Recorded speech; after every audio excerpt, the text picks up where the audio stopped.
First go to the file and click on open. Select the signature image. Click open. Open channels panel and select the red channel. Then go to image, adjustments and choose levels.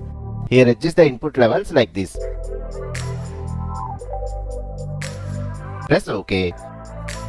Now hold on the control button and click on the red channel thumbnail. Select the RGB channel, then go to select and choose inverse. Now go to the layers panel. Here take a new layer. Hide the bottom layer. Now open edit and select fill. Select a color in this section.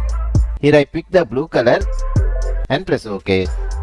Now go to the select and deselect the selection. Let's see the final result.